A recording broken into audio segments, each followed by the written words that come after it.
Hello बच्चों, chemistry class में आपका स्वागत है और मैं हूं आपका केमिस्ट्री टीचर सतीश श्रीवास्तव। तो स्टार्ट करते हैं हम अपनी यूनिट। और हमारा जो यूनिट चल रहा है वो है सॉल्यूशन। आज मैं इस यूनिट का जो टॉपिक लेकर आया हूं और वो है solubility of gases in liquid, द्रव में गैसों की विलीयता। तो जनरली ये देखा गया कि जो नॉन पोलर गैसेस होती हैं जैसे कि हाइड्रोजन है, नाइट्रोजन है, ऑक्सीजन है, इनर्ट गैसेस हैं, इन गैसों की जो सॉल्युबिलिटी है लिक्विड में वो काफ़ी कम होती है। जबकि कुछ गैसेस ऐसी हैं जैसे कि अमोनिया है, H2S है, CO2 है, HCl है, ये कंप्लीट सॉल्यूबल होती हैं। तो इसका मतलब है कि जो गैसों की सॉल्युबिलिटी है वो गैस के नेचर, गैस के टेम्परेचर, गैस के प्रेशर, इन पर डिपेंड करती है। तो इन्हीं सबको, इन सब फैक्टर्स का, ठीक है, गैसों की सॉल्युबिलिटी पर क्या इफेक्ट पड़ता है, हम इस टॉपिक में इन्हीं सबको लेंगे। इन सबसे पहले हम सॉल्युबिलिटी से एक रिलेटेड पैरामीटर है और वो है क्या, एब्जॉर्प्शन कोएफिशिएंट। इसको देखते हैं पहले। क्यों? क्योंकि जो गैसों की सॉल्युबिलिटी है, समझ गए ना, वो उनका जो मेजरमेंट है वो इस कोएफिशिएंट या इस पैरामीटर्स द्वारा क्या किया जाता है, पैरामीटर द्वारा रिप्रेजेंट्स किया जाता है। तो देखते हैं कि ये क्या है। तो देखो, एब्जॉर्प्शन कोएफिशिएंट, अवशोषण गुणांक, तो ये कहता है कि the volume of gas, ml में ले सकते हैं, लीटर में ले सकते हैं, कि the volume of gas which can dissolves in given volume या unit volume of liquid solvent at NTP। मतलब गैस का वो वॉल्यूम ml में जो कि लिक्विड सॉल्वेंट के यूनिट वॉल्यूम में डिसॉल्व हो सकता है, उसे ही क्या बोला गया है यहाँ पर, एब्जॉर्प्शन कोएफिशिएंट। समझ गए ना, कि maximum volume of gas in ml और litre which can dissolves in unit volume of liquid solvent at NTP is called absorption coefficient. समझ गए बच्चों कि NTP पर किसी गैस का वो आयतन जो कि किसी लिक्विड के दिए गए आयतन या यूनिट जो वॉल्यूम है या जो इकाई आयतन में घुल सकता है मैक्सिमम, वही क्या है, एब्जॉर्प्शन कोएफिशिएंट। मतलब यही लिखा है मैंने कि the volume of gas which can be dissolved in unit volume of solvent at NTP। NTP पर गैस का आयतन जो विलायक के इकाई आयतन में घुल सकता है। तो एब्जॉर्प्शन कोएफिशिएंट, तो ये है वॉल्यूम ऑफ गैस, ml में ले लें मान लो, at NTP upon volume of liquid solvent and in ml। मतलब दोनों को या तो लीटर में ले लो आप, या दोनों को ml में, ताकि ये एक डायमेंशन लेस क्वांटिटी बन जाए, गैस का आयतन बटा द्रव का आयतन। तो जितना ज्यादा, अब हम ये देखें कि सॉल्युबिलिटी ऑफ गैस क्या होगी। तो solubility of gas directly proportional to absorption coefficient. मतलब गैस की जो विलेयता है वो अवशोषण गुणांक की क्या होगी, समानुपाती। जैसे कुछ गैसेस देखें कि हीलियम का होता है 0.009, CO2 का होता है 0.88, H2S का है 2.62, HCl का 442 और अमोनिया का 710। तो आप देख रहे हैं कि यहाँ पर एब्जॉर्प्शन कोएफिशिएंट बढ़ रहा है। तो इसका अगर मान लो आपसे कहा जाए कि इनका ऑर्डर बताओ सॉल्युबिलिटी का, तो जिस ऑर्डर में एब्जॉर्प्शन कोएफिशिएंट बढ़ रहा है उसी ऑर्डर में क्या होगा, इनकी सॉल्युबिलिटी होगी। तो आप समझ गए होंगे कि किसी गैस की जो सॉल्युबिलिटी है उसे हम एब्जॉर्प्शन कोएफिशिएंट से भी बता सकते हैं। अगर आपको डिफरेंट गैसेस के एब्जॉर्प्शन कोएफिशिएंट दे रखे हैं तो आप ध्यान रखें कि solubility of gas is directly proportional to the absorption coefficient, और इसी के बेस पर आपको अरेंज कर देना है। तो पहले आप इसे नोट करें।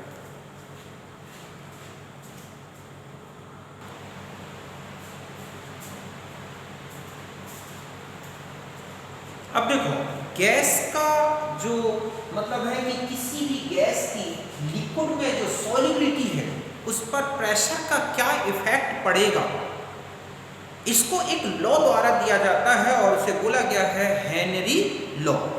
समझ गए ना कि effect of the pressure on solubility of gas in liquid is given by Henry's law. कि किसी भी द्रव में गैस की विलेयता पर दाब का क्या प्रभाव पड़ेगा, उसे हम हेनरी लॉ द्वारा देते हैं। इसके दो जो है ना स्टेटमेंट है। पहला है कि on the basis of solubility, अगर आपको किसी गैस की सॉल्युबिलिटी के बेस पर हेनरी लॉ पूछे तो वो ये कह रहा है कि solubility of gas is directly proportional to, ठीक है, इक्विलिब्रियम प्रेशर ऑफ गैस, ठीक है, which is present on the surface of liquid solvent. मतलब किसी गैस की जो लिक्विड सॉल्वेंट पर जो सॉल्युबिलिटी है वो उस गैस के प्रेशर के डायरेक्टली प्रोपोर्शनल है जो गैस किसके कांटेक्ट में है, लिक्विड की सरफेस में। मतलब ये है कि solubility of gas is directly proportional to equilibrium pressure of gas with liquid. मतलब लिक्विड के साथ इक्विलिब्रियम प्रेशर का मतलब है कि गैस जितना प्रेशर से अंदर जा सकती है उतने प्रेशर के साथ रखा गया है, समझ गए ना। तो उसके डायरेक्टली प्रोपोर्शनल है और उस समय टेम्परेचर क्या होगा, कांस्टेंट रहना चाहिए। अर्थात गैस की विलेयता गैस का द्रव के साथ सामदाब है, उसकी क्या दिख रही है, समानुपाती। तो अगर हम सॉल्युबिलिटी को S से लें और गैस के प्रेशर को P से लें तो S इक्वल टू Kp, जहां K क्या है, एक प्रोपोर्शनलिटी कांस्टेंट है, एक समानुपाती स्थिरांक है। और S जो है मतलब सॉल्युबिलिटी हो गई, P प्रेशर ऑफ गैस है, मतलब इसको ATM में लिया जाए, ये मोल पर लीटर या ग्राम पर लीटर में ले लें। और इस कांस्टेंट की यूनिट होती है, क्या होती है, या तो होगी मोल पर लीटर ATM या ग्राम पर लीटर ATM। तो इस तरह से हम देखें S1/P1 इक्वल टू S2/P2, मतलब इनका रेशियो कांस्टेंट बना रहेगा। ये बढ़ाओगे ये बढ़ जाएगा, ये बढ़ाओगे ये बढ़ जाएगा। तो हेनरी लॉ में अगर हम इस तरह से ग्राफ लें इस तरह से तो ये आएगा, यहाँ सॉल्युबिलिटी ले रहे हैं, यहाँ P, तो ये जो स्लोप है समझिए ना वो किसके बराबर है, K। जितना ज्यादा प्रेशर उतनी ही ज्यादा क्या होगी, गैस की सॉल्युबिलिटी होगी। मतलब जैसे जैसे प्रेशर गैस का बढ़ाते जाओगे गैस ज्यादा से ज्यादा अंदर एंटर हो जाएगी। तो इस तरह से ये वाला लॉजिक है।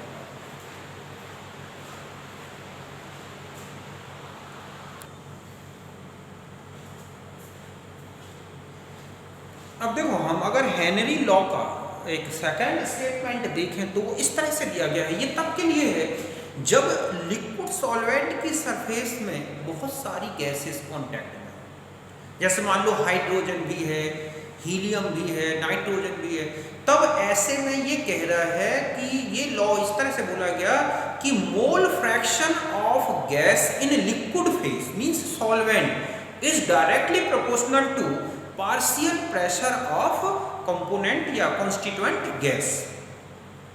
मतलब है कि जो गैस कांटेक्ट में है सरफेस, लिक्विड सरफेस की, तो उस लिक्विड सरफेस के अंदर, मतलब ये गैस है मान लो यहाँ पर A है तो ये उसका मोल फ्रैक्शन है, ये मान लो P गैस यहाँ पर B उसका पार्शियल प्रेशर है तो उसका मोल फ्रैक्शन मान लो हम B कहें, तो वो ये कह रहा है कि लिक्विड फेज में, मतलब है कि mole fraction of gas in liquid phase mean solvent is directly proportional to its partial pressure.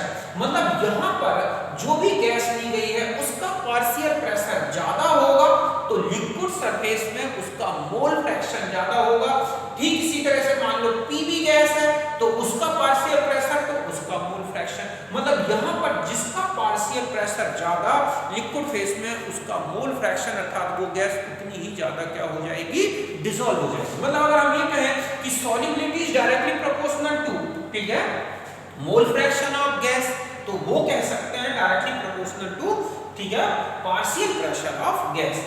अगर हम इस तरह से लें तो mole fraction of gas in liquid मतलब Xg से रिप्रेजेंट करें तो directly proportional to the partial pressure of gas, मतलब Xg directly proportional to the Pg। ये Xg equal to K into Pg, जहां K कांस्टेंट है। फिर और आगे बढ़े, यहां हम ऐसा भी लिख सकते हैं ना कि partial pressure of gas on the liquid surface is directly proportional to the mole fraction of gas in liquid phase. ठीक है, मतलब partial pressure of gas on vapour phase, ठीक है, पार्शियल प्रेशर ऑफ, ठीक है, गैस ऑन वेपर फेज या gaseous phase is directly proportional to its mole fraction in liquid phase. मतलब gas की सरफेस पर जो भी मतलब सॉरी लिक्विड जो सॉल्वेंट है उसकी सरफेस पर जो गैस का पार्शियल प्रेशर बन रहा है वो उस लिक्विड फेस में गैस के मोल फ्रैक्शन के क्या दिख रहा है, डायरेक्टली प्रोपोर्शनल। इसका ठीक है, तो इस साइन को हटाते हैं तो एक कांस्टेंट आता है, इसे बोलते हैं हेनरी कांस्टेंट, जो इस कांस्टेंट के रेसिप्रोकल के बराबर भी होता है। तो ज्यादातर क्वेश्चन में आपको डायरेक्ट दिया गया होगा। यहाँ पर P क्या है, यहाँ पर आपको P क्या लेना है, P गैस, ठीक है, ये है पार्शियल प्रेशर ऑफ गैस। अब वो एटीएम में है या बार में है वो देखिए, इस पर डिपेंड करेगा। KH किस यूनिट में यूज करना है, KH क्या है, हेनरी कांस्टेंट, और X क्या है, गैस का मोल फ्रैक्शन लिक्विड स्टेट में। ठीक है, अब क्या होता है कि जो गैस का मोल फ्रैक्शन, हम जानते हैं कि मोल फ्रैक्शन मतलब मोल्स, ठीक है, of gas upon total moles of gas and solvent. तो चूंकि लिक्विड में गैस बहुत कम डिसॉल्व होती है, सॉल्यूशन काफी डाइल्यूट होता है, इसलिए गैस के मोल सॉल्वेंट के मोल के रिस्पेक्ट में काफी कम होते हैं। तो इसका मतलब है कि हम दोनों के मोल का जो सम है उसमें केवल सॉल्वेंट के मोल का क्या लेंगे, मतलब केवल ले सकते हैं। तो इस तरह से हमारा Pg KH अपॉन, ठीक है, इनटू Ng अपॉन NS, इससे सॉल्यूशन मतलब इससे कैलकुलेशन काफी इजी हो जाएंगे। तो आप समझ गए होंगे हेनरी लॉ कि पार्शियल प्रेशर में इस पर क्या कह रहा है कि partial pressure of gas on the surface of liquid solvent is directly proportional to its mole fraction in liquid phase। या दूसरा ये कह सकते हैं, ठीक है, कि जो पार्शियल प्रेशर या मोल फ्रैक्शन ऑफ गैस ये है in liquid phase is directly proportional to its partial pressure. तो यही है हेनरी लॉ, और इससे रिलेटेड ही हमें बहुत सारे क्वेश्चंस देखने हैं, तो आप इसको नोट करें।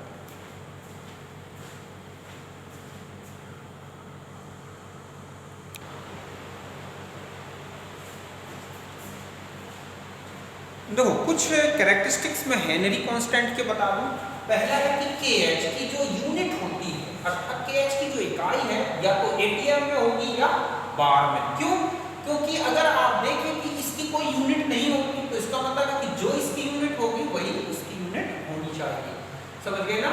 फिर दूसरा है कि KH represent solubility of gas, gas की लेता को बताता है। क्यों? क्योंकि अगर KH आप देखें P अपॉन X, जहां अगर ये जाता है तो KH कम होगा, ठीक इसी तरह से ये कम है तो ये ज्यादा होगा। तो इसका मतलब ये है कि solubility of gas inversely proportional to the KH। Objective जो क्वेश्चन होते हैं आपको KH वैल्यूज दे रखी होती है, पूछते हैं इनमें से किस गैस की सॉल्युबिलिटी सबसे ज्यादा है या सबसे कम। तो ध्यान रखें आप इस ऑर्डर में पहचानें कि KH ज्यादा तो सॉल्युबिलिटी कम, अर्थात KH ज्यादा तो विलीयता कम होगी। तीसरा है कि KH एक डेफिनेट होता है, इसकी जो वैल्यू है हर गैस के लिए डेफिनेट है, लेकिन कांस्टेंट टेंपरेचर क्या होना चाहिए, जो है कांस्टेंट होना चाहिए। मतलब कांस्टेंट टेंपरेचर पर हर एक गैस के लिए इसकी डेफिनेट वैल्यू है, लेकिन अगर टेंपरेचर चेंज होता है तो एक ही गैस के लिए इसकी वैल्यू चेंज हो सकती है। जैसे N2 का 293 पर है 74.84 किलोबार, अगर आपने टेंपरेचर बढ़ा दिया तो 86.78, इसका मतलब है टेंपरेचर बढ़ाने से गैस की सॉल्युबिलिटी डिक्रीज हो जाती है। क्यों? क्योंकि ये इंक्रीज हो गया। ठीक इसी तरह से अगर हम यहाँ X की वैल्यू ले लें, समझ गए ना। अगर आप इस तरह से लें कि यहाँ पर आप जो है इसका फॉर्मूला था कि यहाँ प्रेशर है और यहाँ X, तो इस तरह का ग्राफ आएगा जिसका स्लोप KH के बराबर होगा। तो इस तरह से आप ये ध्यान रखना है कुछ पॉइंट। सबसे मेन पॉइंट है सॉल्युबिलिटी और KH का रिलेशन। एक क्वेश्चन है कि 4 atm प्रेशर पर CO2 की विलेयता या सॉल्युबिलिटी क्या होगी। आपसे पूछा गया है कि 4 atm पर सॉल्युबिलिटी क्या होगी CO2 की अगर K दे रखा है। तो देखो एक फॉर्मूला लगेगा, अगर आपको K रखा है उसमें कुछ नहीं लिखा कि कौन सा कांस्टेंट है, K डायरेक्ट दे रखा है तो S K × P, तो S सॉल्युबिलिटी हो गई। तो ये हो गया हमारे पास K की वैल्यू मोल पर लीटर एटीएम में, तो इनटू 4 atm कर दिया तो इसकी वैल्यू आ गई है 12.4 मोल पर लीटर। अगर आप इसी को ग्राम में लेना चाहें तो 12.4 × 44 ग्राम पर लीटर में